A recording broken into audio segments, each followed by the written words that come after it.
We're living in a moment in time in which this private military sector is on the rise like never before. Now, I want to point out a very good piece of work here done by Vice. They did a lot of traveling, a lot of interviews, got a lot of information, and they went deep into looking at the rise of the private military sector. Now, all of these PMCs, all these private military contractors that give their statements here, all try to justify it by the means of making a living.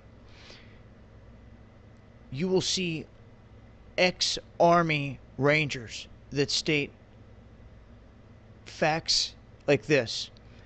You won't find any really good guys that are good at being in the Army anymore. They're all going to the private armies.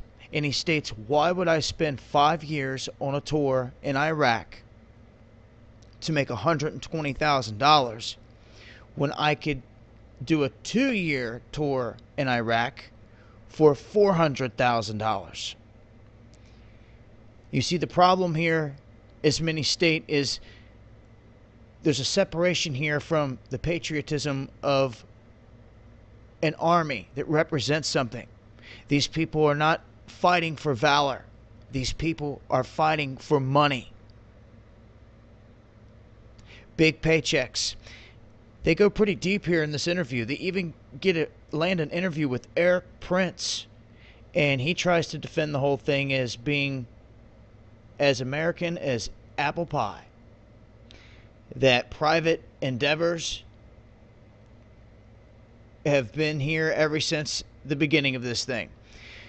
So it just goes to show that at this point, these private armies are being used all across the globe. We've seen them in Syria. We have seen them in Iraq, Afghanistan. I mean, every little theater, they have used these guys in one way or another. A lot of times, it's never heard of.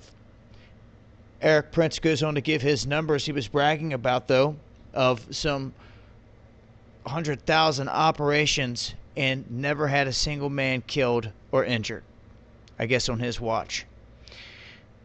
Which is pretty, it's good. Your men didn't get killed, but do they speak of all the people that they've murdered? No. And this isn't in the defense of a country at this point. It can be in certain instances. But on this level, these guys are going out, collecting a paycheck. That's all they're doing. You give us the money, we'll help win your war. They're training all over the place. And at this point, they go by so many different names that all people really know of is the top ones, like Blackwater. That's what everyone sets their target on because that's what they're used to hearing. And there's literally hundreds. This is a business that is projected to do $218 billion worth of business this year. It's crazy. Anybody out there want to start one? Why not? Let's start our own. For real. The police that police the police. Because these guys are going unchecked, and if they continue, it's just going to get way out of hand. Private armies on the rise like never before. Let it be known. This is a very good documentary piece here by Vice. Like I said before, I'll leave a link so you guys can watch the video. It's about 15 minutes long. Packed full of information. This has been Dabu 7. Eyes open.